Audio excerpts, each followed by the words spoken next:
Isle of Dogs, estrenada en 2018, es una película stop motion escrita y dirigida por Wes Anderson, producida por Indian Paintbrush y American Empirical Pictures.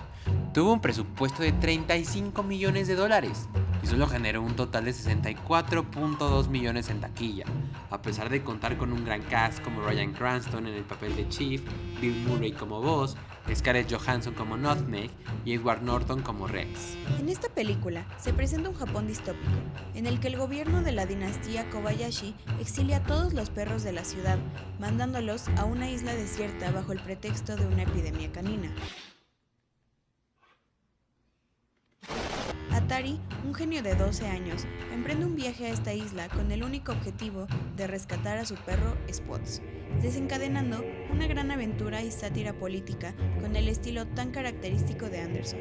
Esta película no solo deja una hermosa moraleja acerca de la amistad, lealtad y humanidad, sino que expresa una fuerte crítica al funcionamiento y estructura de los regímenes totalitaristas, no solo a través de la trama, sino con el uso del lenguaje, el estilo cinematográfico característico de Wes Anderson, así como las múltiples metáforas usadas a lo largo del film. En Isle of Dogs, Wes Anderson utiliza simbolismos visuales, narrativos y sobre todo culturales para representar el totalitarismo y sus mecanismos de control social, además de elementos como la exclusión, la propaganda, la manipulación y el sacrificio.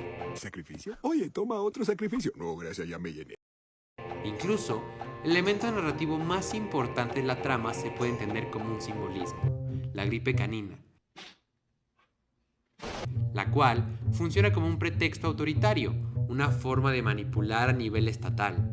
La gripe no es solo una enfermedad, representa miedo creado por los líderes para poder justificar políticas extremas que vayan de acuerdo a sus objetivos e intereses.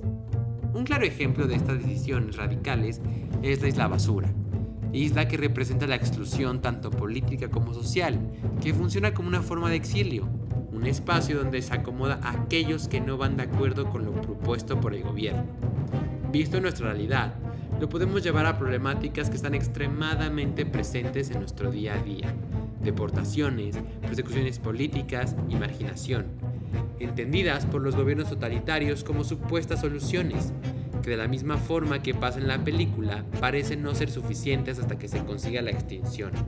Así como el alcalde Kobayashi busca deshacerse de todos los perros. La campaña en contra de los perros se basa en la desinformación, desde la creación de un chivo expiatorio. Los perros son identificados como la única fuente del problema, desviando la atención de la corrupción política y la posible cura desarrollada por la oposición científica. Los monopolios de la información.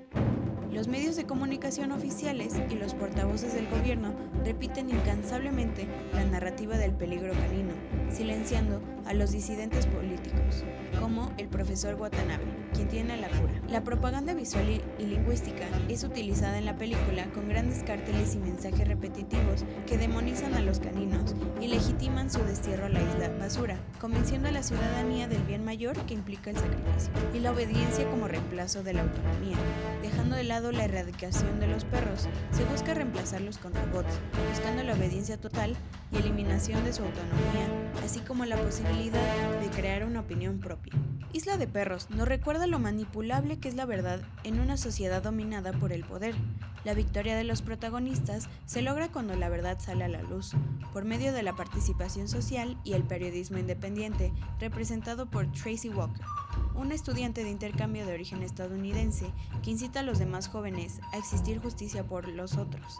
Sin embargo, como señala Fields 2018, este personaje puede ser visto como un salvador blanco, que minimiza la capacidad de acción, perpetúa la idea de que los otros necesitan ser salvados y refuerza la noción de que los personajes blancos son más hábiles para desempeñar el papel del héroe. Una de las mayores características de esta película es la decisión de no usar subtítulos, creando una barrera lingüística entre el espectador y la jauría con los pertenecientes a Megasaki.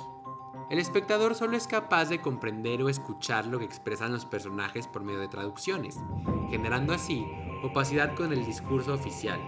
De la misma forma que sucede en los sistemas políticos de hoy en día, no todo es revelado por el público. Los emisores determinan quiénes pueden entender su mensaje e ideología.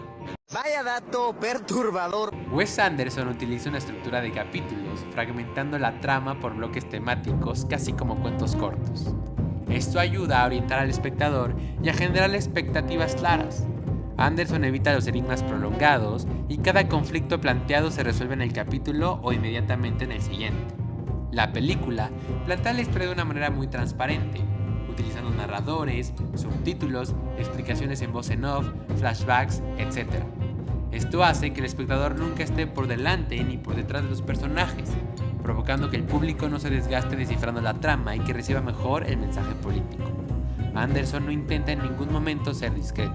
Wes Anderson es un cineasta reconocido por su obsesión por la simetría y paletas de colores específicas que reflejan las temáticas de sus películas, creando así atmósferas perfectas para que el espectador sea completamente inmerso en la historia.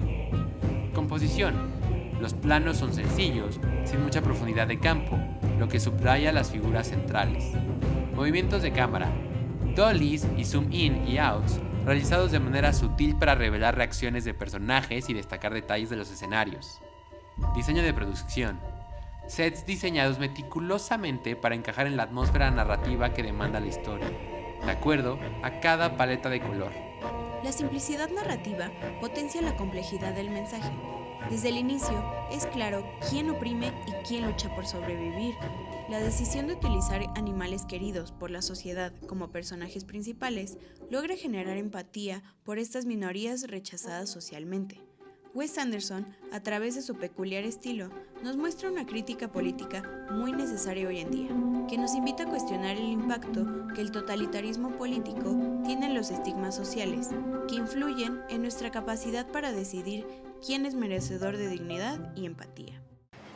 Miracle. Thank you. I just wanna play, and the party just wanna romp. Big groups in the bus, they pump. I try to